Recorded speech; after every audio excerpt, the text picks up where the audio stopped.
Hello friends, it is time. Oh, see my little handmade mobile up here. It is time for one of the most, let's close my closet.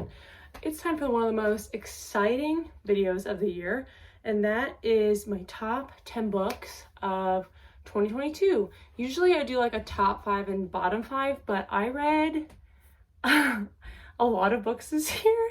So just because for the job I had this year, I drove a lot, so I listened to so many audiobooks. And it's like December 23rd right now, so I could finish more books. Only one, but like I'm in the middle of one right now that is like good, but it's definitely not a favorite. The only one that could have been on this list is I have the audiobook checked out for Chain of Iron by Cassandra Clare, which I've been meaning to read for forever.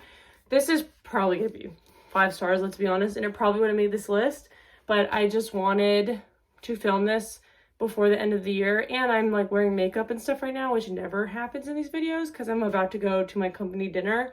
So I felt like filming it now. But yeah, this could have been on the list. So yeah, I'll probably like this, but it's okay. Cassandra Clare has enough clout, you know, she's fine.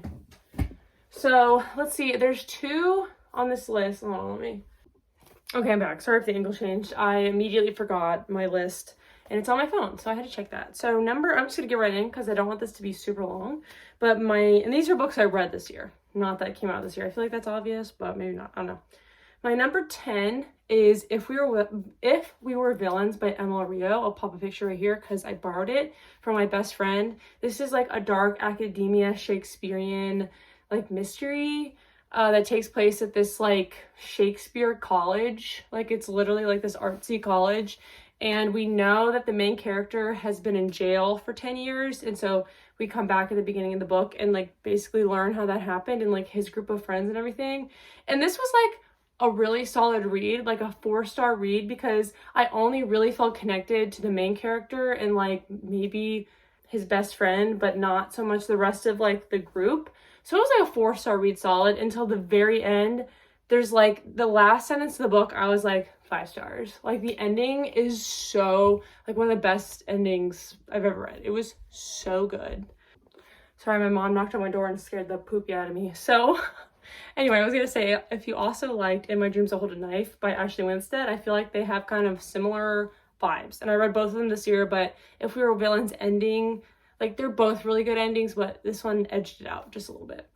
So my next one, my number 9, is Razorblade Tears by S.A. Cosby. Basically, this is about 2 dads their respective sons were married and they die, they get murdered. And both of the dads like were not really accepting of their, you know, queer children. So the book is basically about them teaming up and trying to find their son's killers, and also along the way like learning acceptance and, you know, growing as people. And it was so good. The character growth was one thing, but also like if you like John Wick, you will love this book. It was the most action-packed book I've like ever read. It was insane. It also takes place in Virginia, which is where I live, and like they would reference like all these places I've literally been to, and I was like, oh my god, this is crazy. But anyway, so it was great. It was so good and action-packed and so well written. I definitely have to check out other S.A. Cosby books because I know he has a few others. My number 8 is this title is so hard to say. It's the Southern's Book Club's Guide to Killing Vampires? I do not remember. I'll pop another picture up. This is basically about, like, the author literally pitches it as, like, what if my mom, like, killed Dracula or, like, had to hunt a vampire? It's basically about all these housewives in, like, the early 90s, I'm pretty sure. And it's a lot, like, most of the book, like, a lot of the book is just horror and, like, vampires and everything, and that was crazy.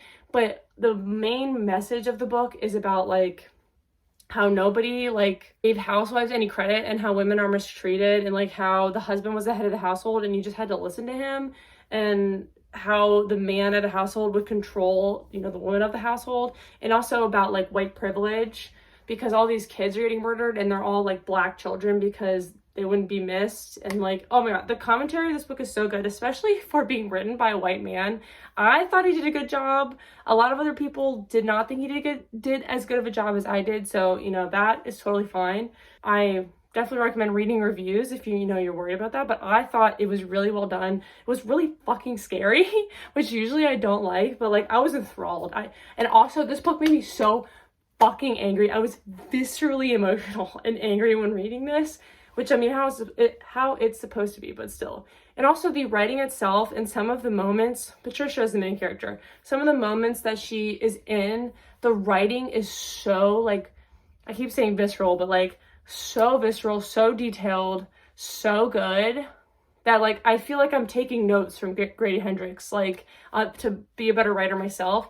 I definitely want to read My Best Friend's Exorcism next year. Yeah, so I don't know if any of his other books really interest me, but this one was so good. I highly recommend it.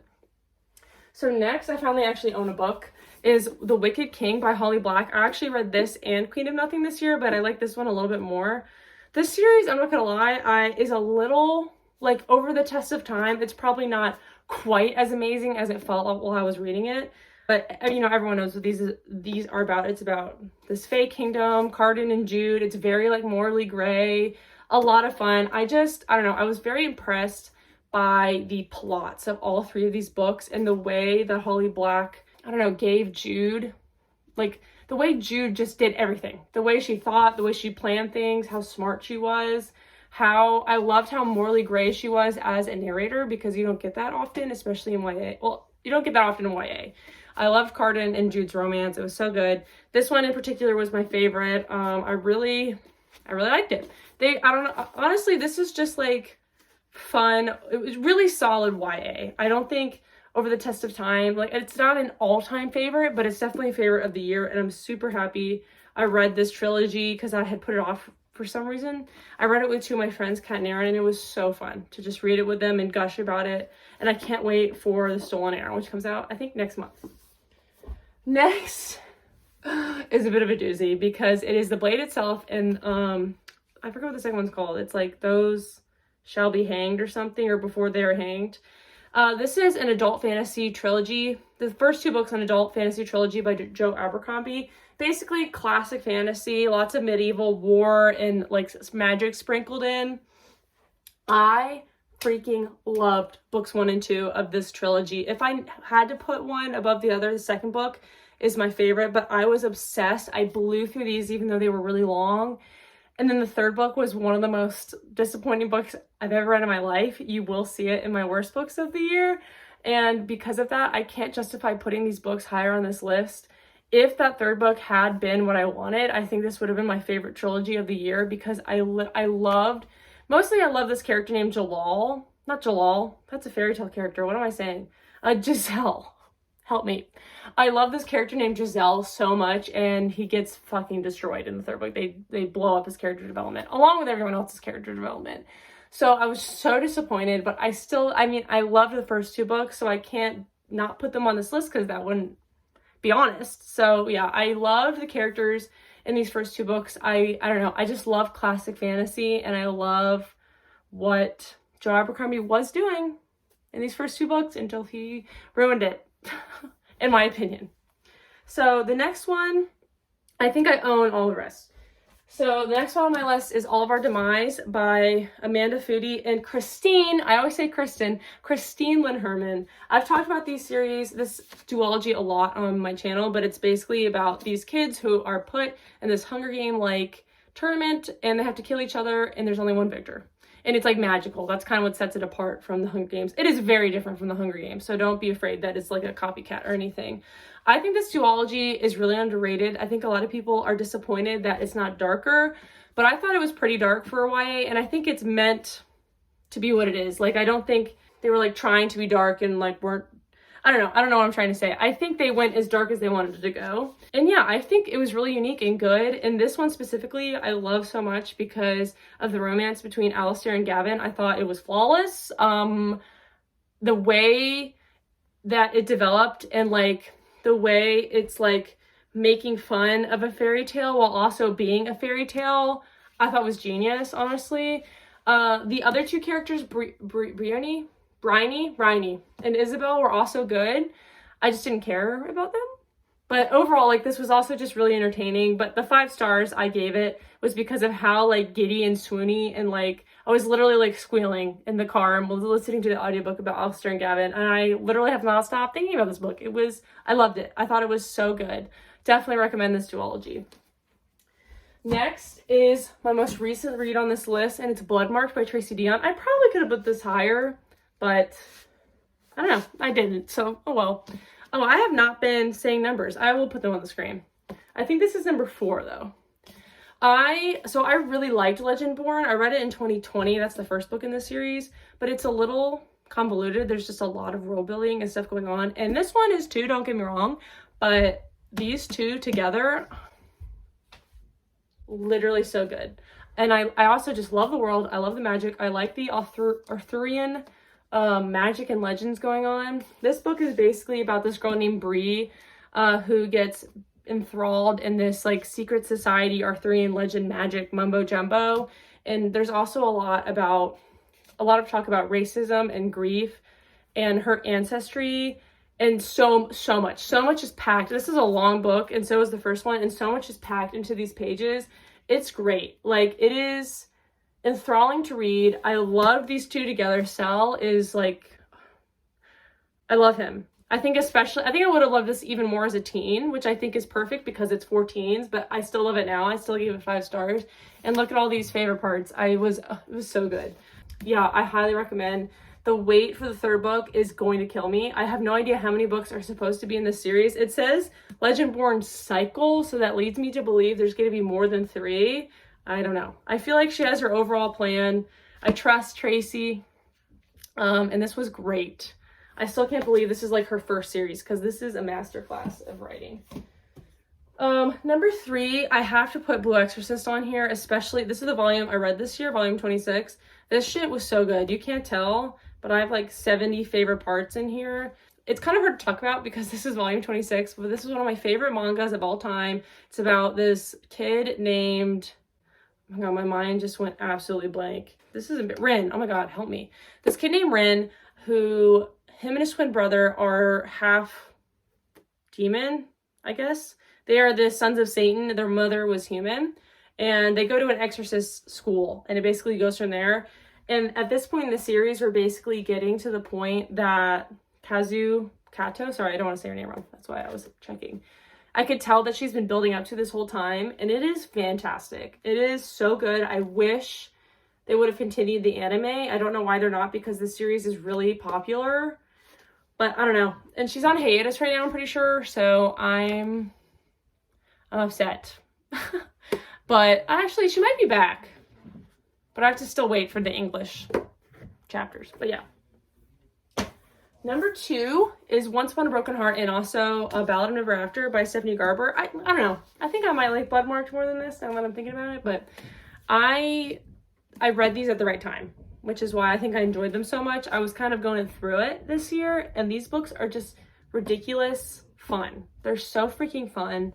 It's kind of connected to the Caraval trilogy, which is Stephanie's other trilogy, and it's about a character in that series named Jax and this girl named Evangeline, and just they make like a deal with each other and are just going in this whimsical world. Evangeline is trying to stop him. I can't even explain the plot. They're very Alice in Wonderland-y. They're just kind of like flowy, and like Jax has a fate, so he's like immortal. I usually don't like these like Alice in Wonderland-y like whimsical books, but for some reason, I guess maybe because of the characters, I really like these 2 books. I can't wait for the 3rd one that comes out last year. Yeah, it's great. I love our homie Evangeline. She just wants to find love. Like, that's literally her whole motivation. That's why she makes this deal with Jax, like in the beginning. I love Jax. I love learning about his past in this book just a little bit. I love the connections to like fairy tales. It's just good. If you want like fun YA that you don't have to think too hard about, that's just a good time, these are the ones. And then my number 1 book, I'm going to say books because I'm kind of cheating, but it's just Alice Oseman as a whole. I had read a couple Heartstopper volumes before this year, but this year I reread the ones I had already read. I got up to volume 4, loved it.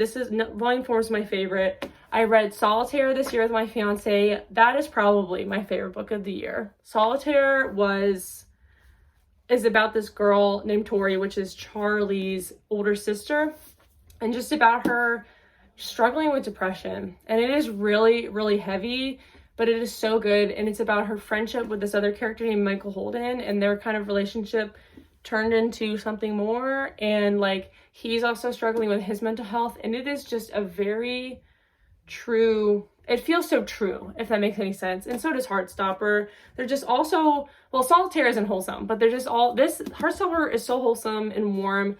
Solitaire is really heavy but meaningful and hopeful in the end. And then I also loved A Love List by Alice Oseman, which is about a girl trying to navigate, you know, figuring out that she's on the ACE spectrum, which was also, that one was probably my least favorite, even though that's the one I personally relate to the most. But that one was just slightly more cliche and annoying than the other ones I read this year. But that one was still great. I literally underlined like 50 billion quotes in Loveless. I can't wait to read Alice's other books. Just loved, I am in love with her. I love the Heartstopper TV show. My fiance and I watched that this year. I'm just obsessed with her. I gotta get going for this company dinner and I'm starving. So I'm gonna eat a big meal. But I hope you enjoyed, and I will also film my worst books of the year sometime soon. Bye!